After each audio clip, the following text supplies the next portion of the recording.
Welcome to the Screener College Basketball Podcast with your hosts, Mike Randle and Gus Kearns. Do me a favor.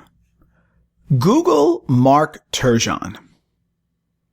Go to Google and type in the Maryland basketball head coach, Mark Turgeon.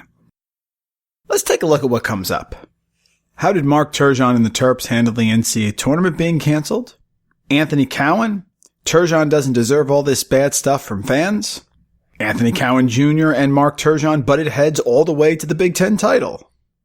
1,000-pound gorilla with Big Ten crown, Mark Turgeon says. That pretty much sums up Mark Turgeon's experience at Maryland. He's always been able to recruit. Maryland's gotten great recruits. But for some reason, I guess fans feel that he hasn't been able to guide the team to a proper ending of the season that is equivalent to the talent that he recruits. He falls short.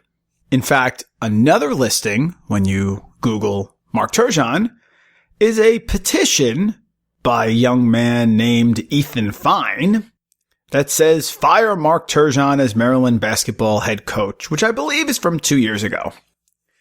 Wasn't very successful. Ethan had 11 signatures. Has a little thing that says, let's get to 100. Didn't quite make it.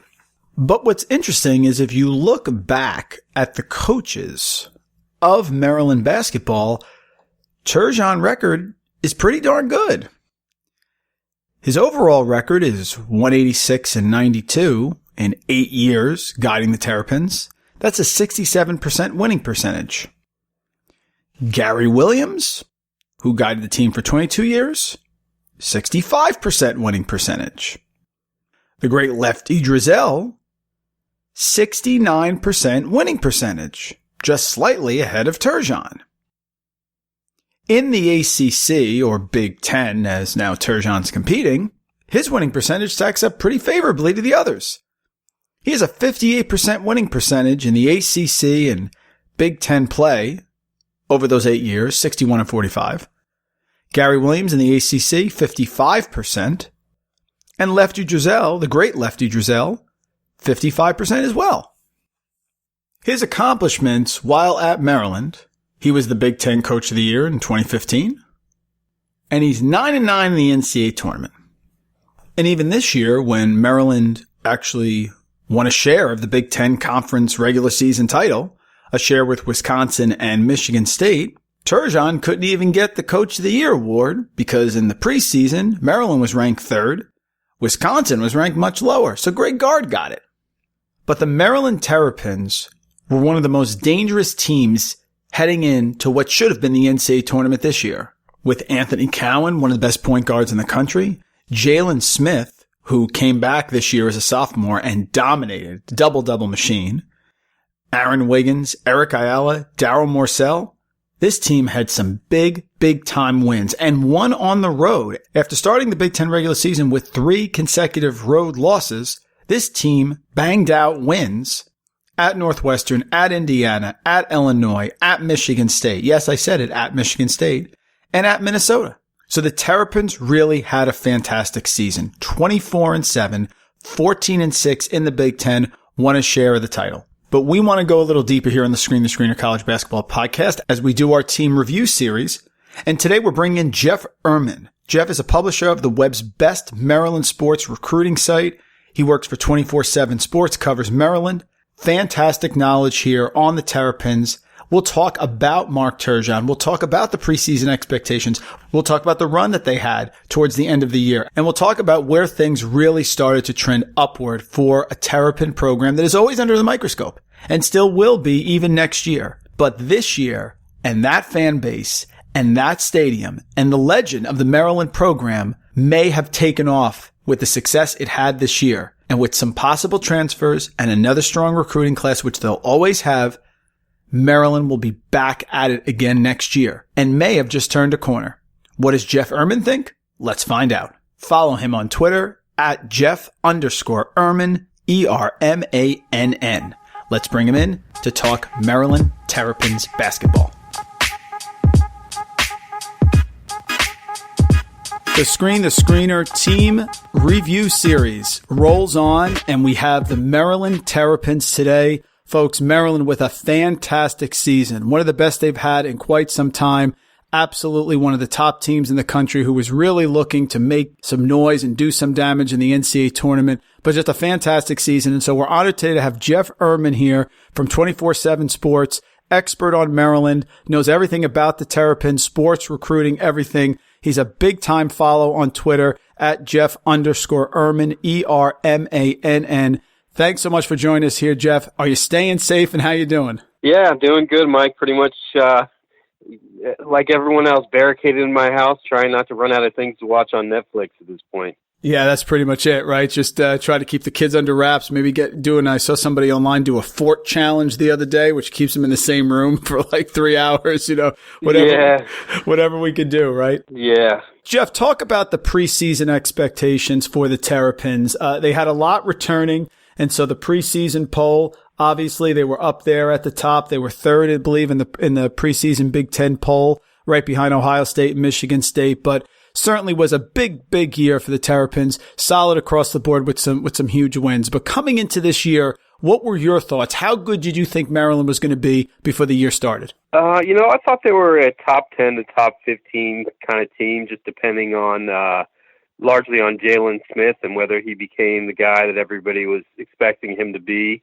And he did. So, they ended up the year 12th in the country. They were ranked 7th heading into the season, so you can't say they largely outperformed expectations, but it was a good season. They won a piece of their first conference title in 9 years, and obviously it's an incomplete grade like everyone else because we have no idea what would have happened in the postseason. That's the part that makes it a little harder to judge how much of a success it was. Coach Turgeon has gotten some criticism, obviously taking over the program, national title with Gary Williams, and has always brought in great recruiting classes for sure. But certainly, and we're in New Jersey, there's been some criticism on him on how well they have performed. Just take me through the season here. Started off 9-0 non-conference. You had some big wins over Marquette, and then you had the win over Illinois by 1 point there at home when Cowan hit the three-pointer from basically the logo. Mm-hmm. And then I would say, as someone who's an outsider, I'm like, all right, let's see how they perform. They go up to Penn State, which is a tough place to play. They lose that game. But the one that kind of shook me a little and threw me off the scent was the Seton Hall game here in New Jersey, where Miles Powell did not play. And at that point, what was the feeling around the team? And was it sort of like, oh no, here we go again? Or was there still a bit of confidence saying, you know what, tough loss, but we can turn it around? You know how seasons go in certain stages. Every season has kind of multiple stages within it. And that was the part of their season where they were kind of at rock bottom. They were really struggling. They were completely unable to win on the road. They lost their first 4 road games after starting 10-0 overall.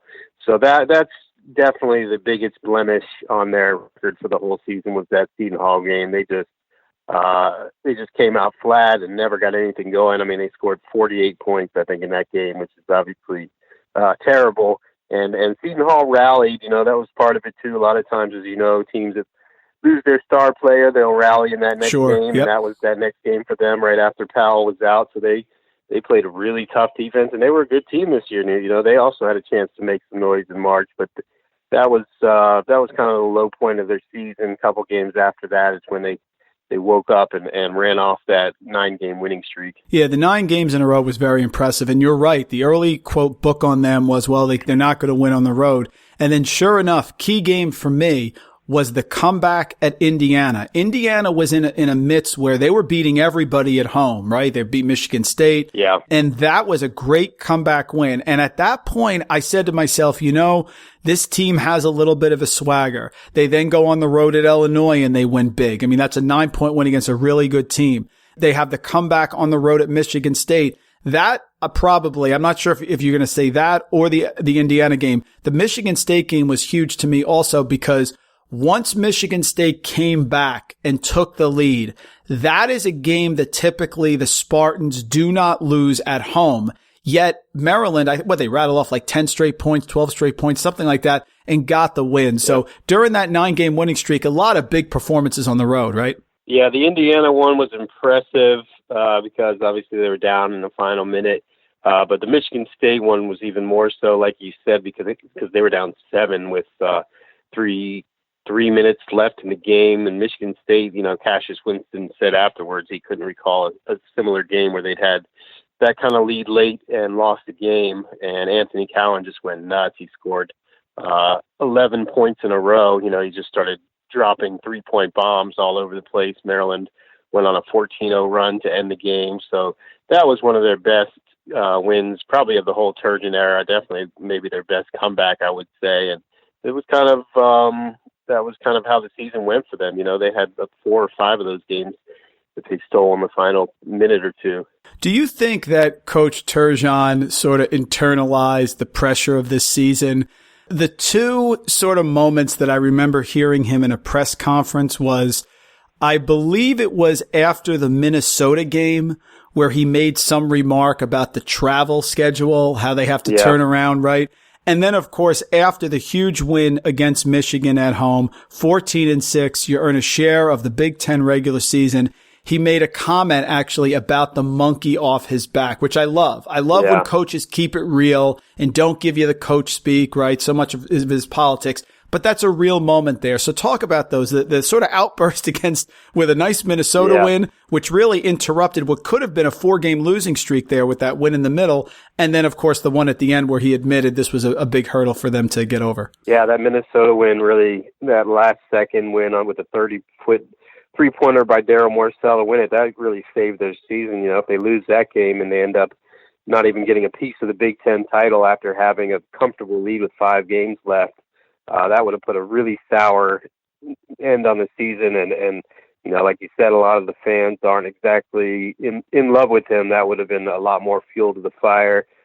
He apologized quickly for the comment about getting home late. Fans don't really like to hear that kind of stuff. And the other fan bases and even Chris Holtman kind of mocked him for that one. And then the Michigan one, the monkey off of his back, I think was just, about the pressure of coaching Maryland, fans expecting you to do more. A lot of the criticism that he's gotten, not winning any titles of any sort in his 9 years. So that was his first title that he'd won. So he felt like, that people can't criticize him for that anymore. Maybe, he definitely internalized the pressure, to answer your question. You could see it kind of wearing on him during the season and him talking about how there's so much pressure on his team because of their high ranking and things like that. So that was definitely something you could tell. He seemed maybe more stressed out than previous seasons. The two leaders, of course, for you this year were senior Anthony Cowan and sophomore Jalen Smith, both of which ended up making first team All Big Ten this year. It was Cowan, Smith, Winston, Lamar Stevens of Penn State, and Garza.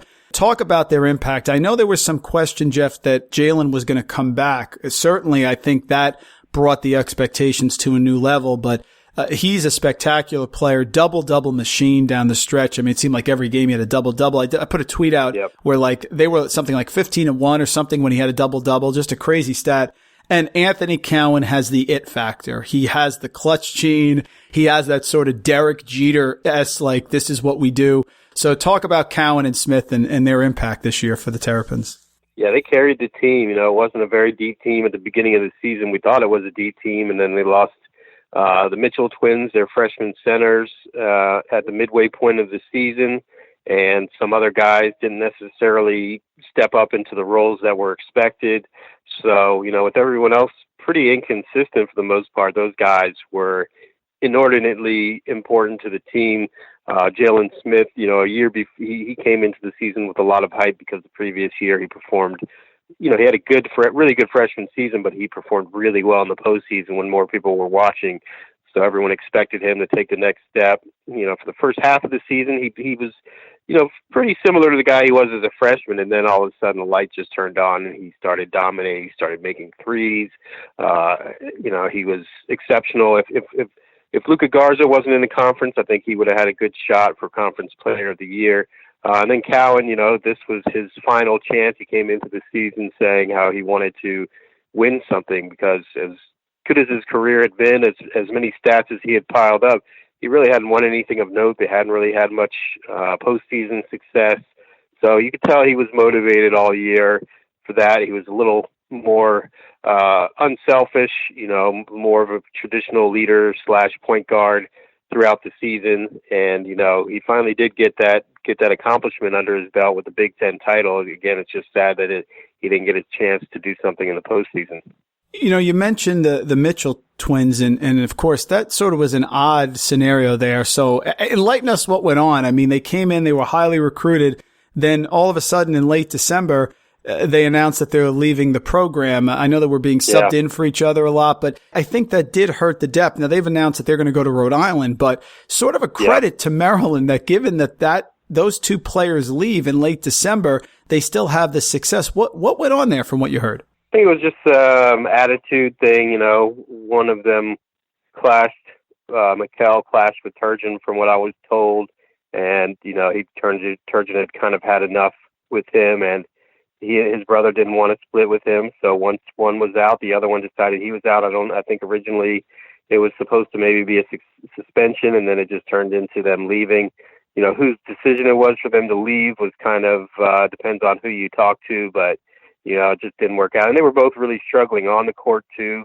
I think Mackay would have been a solid player after a year or two of developing, but as freshmen they were having their struggles. So it just was probably better for both parties to separate, and hopefully it works out for them at Rhode Island. So we look at some of the other players that had an impact there this year, and when you look at your end of season awards, Aaron Wiggins, 6th man of the year in the conference there. He was sort of a guy who could step up at any moment and, sort of talk about his impact and, of course, the players that are coming back next year, because it looks like even though you're losing a decent amount potentially, that there is a solid nucleus. I think this could be a springboard for them, but Wiggins obviously a huge year when you're talking about a short bench.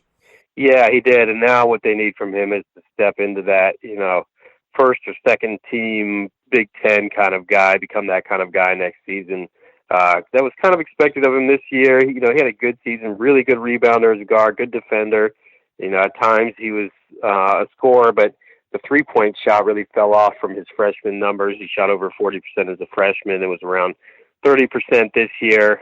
Still one of the most dynamic athletes at guard in the conference. So I think that's going to be a big thing to watch for them next year. They really need him to become their go-to guy offensively. And in terms of players returning that for the team, we'll get into the recruits in a minute, but Maryland, of course, now going to be in the conference. And this year, I think the Big Ten was pretty much established as the best conference in the entire country. But talk about the players coming back, how you think they're going to fit in, and then we'll get into some of the recruits, because I know there's some that are still unsigned that are leaning towards Maryland as well. Yeah, so as I said, Wiggins is the number one guy to watch. He's your NBA prospect. He's already on those few of those draft boards, but he really needs to get more consistent with his shot. Otherwise, he's got a lot of really special talents at his size at about 6'6". Daryl Morcell, I think this will be his team next year. He was their glue guy this year, did a little bit of everything. Really has progressively improved throughout his career. He's their kind of junkyard dog, guards the best player on the other team. He gets a lot of dunks in transition. So I think he'll be the leader of the team. He'll play a ton of minutes next year. Jeff, are you hearing anything about Wiggins potentially going? Because that's the type of player that could come back and I think can really improve his draft stock. Yeah. You hear sometimes, obviously personal situations, families, those are different. We're not privy to that. But he's a guy who is the third scorer in the team. This guy could come back with Morcell and they could have big, big years. And I know it's probably tempting to go in the draft and maybe you get picked up in the second round, but is that a possibility that he could leave? Because I think that would be a mistake. I don't think he will. There was some talk about it early this season. You never know if he maybe decides to declare, just because everyone's declaring right now, and a lot of them just want to get feedback or get their names on the radar knowing that they probably aren't leaving. So I could see that scenario, but I don't think he'll go. I don't think he's draftable right now. Right now is probably the difference between hoping to be a second rounder and if you have a really good season being a lock for a first round or top 20 kind of pick. So I don't really see him leaving. What about Chol Marial? The 7-footer there, his impact didn't really play a ton, but certainly a lot of potential there. What about him moving forward next year? Well, they need him to become a lot more like the guy he was before all these injuries he had. They they took a flyer on him coming out of high school. He'd been the number one center in his class a few years earlier, and then had all kinds of leg issues and wasn't able to play a lot. And you could see it this year. He came in and had surgery on both of his legs early in the season. He came back around the midway point, and at times he showed a little bit. And with his shot blocking, he's 7'2", a really good shot blocker in high school. Also can actually shoot the ball pretty well. But he looked lost at times. He really needs to get his timing back. So with him, there's no telling whether he could be a really good Big Ten center or just a total project next year because of all the question marks about whether he regains his form and ever gets completely healthy. When you look on the website here, 247Sports does a great job with all the recruits. Always recruiting going to be a strength of the Terrapins. Right now, they have the commit from Marcus Dockery, who's a 3-star player, and Aquan Smart as well. But there's a couple big names. Kareem Maine is out there, as well as Jalen Green, of course, who's a 5-star recruit. What about the guys who are coming in? What about you're hearing about some other potential players that could join the Terrapins? Yeah, so they've got those two guys you mentioned. Marcus Dockery will be a combo kind of guy. Hopefully they can get some offense out of him. Aquan Smart, they obviously need help at point guard with Anthony Cowan graduating. I don't know if he's going to be ready to be the guy from day one there or more of a long-term guy. So I think that's why they're going after several transfer point guards, most notably Bryce Aiken from Harvard and Carlick Jones from Radford, who are arguably the two best point guards available in the transfer market. So they're really hoping to get one of those two guys. And then they're also chasing several other grad transfers. The biggest name being Jordan Bruner from Yale, a big man who's pretty much had interest from almost everybody in the country. They really need to get him just because of Jalen Smith. I think he's pretty much gone to the NBA. So right now for them, it's all about getting probably, I would say, 3 more players, most likely all of them being transfers. It's funny you say those names. Those are all great names that could join the team. Whether it's talking about going back to Juan Dixon, I remember watching the national championship, or Melo Trimble, or this year with Anthony Cowan. Maryland usually has one of those guys, right, that has that sort of it factor, the late game shot factor. Bryce Aiken, I've seen him do that at Harvard. Carlick Jones put Radford into the tournament a couple years ago with a shot in their conference tournament. And Bruner is a real good player. I remember seeing him play down at Clemson when Yale knocked off Clemson this year on the road. That was impressive. Those are 3 guys. If they can, just get 1 or maybe 2 of those guys, that could really help them. Yeah, it could, and they really need it, because like I said, you got those 3 guys in your middle of your lineup, or 4 guys, I guess you could say, with Dante Scott, freshman, who started a lot last year, but you really need help at point guard and in the post. If you got a guy like Aiken scored 30 against them in a pre-conference tournament this past season, so they've seen what he can do. I think if you got him or Jones, it wouldn't be necessarily a big fall off from Cowan. You're not going to get somebody, I don't think, who's as good as Jalen Smith, but if you can get a couple capable guys and one Big Ten caliber starter, then you might be in decent shape to not have a big fall off from this season. Jeff, this has been great. Just one more question, then we'll get you out of here. So you're the expert here with Maryland, right? So Turgeon admitted he got the gorilla off his back moving forward. What do you think the fan base is expecting next year? What do you think would be something that they think, okay, now we had this big year, but we're going to lose Cowan, Smith. What do you think the expectations are for you and the Maryland fans as you move into next year? I know there's a lot of moving parts and we don't know about the transfer players, but do you think Turgeon needs another NCAA tournament next year for sure to sort of solidify this, or do you think they're expecting more than that? I think that right now there's a lot of concern whether it's a tournament team as currently comprised without any additions. There will be additions, obviously, and to keep fans happy, I think it needs to be a tournament team at least. If they didn't go to the tournament next year and fell off that hard, he's only got 3 years left on his contract. So there would be a very hot seat under him. And, some of it depends on whether he gets a contract extension of any sort this offseason. That hasn't happened yet. But, I think anyone following the program would see it as a major stumble if they weren't to make the tournament next year. Thank you, Jeff Ermann, for bringing us some insight here to the Maryland Terrapins. He's a must-follow, folks, on Twitter, at Jeff_Ermann, Ermann. covers everything for the Maryland Terrapins. Maryland, a big-time program, a fantastic season. Great job in the Big Ten and on the national spotlight. So certainly this year, big success, and we're looking for things. And we got to track some of those grad transfers, Jeff, for sure, because I think that can make a difference. But folks, please follow Jeff. Great job, and we really appreciate joining us here on the Screen the Screener podcast for a few minutes. Absolutely. Anytime, Mike.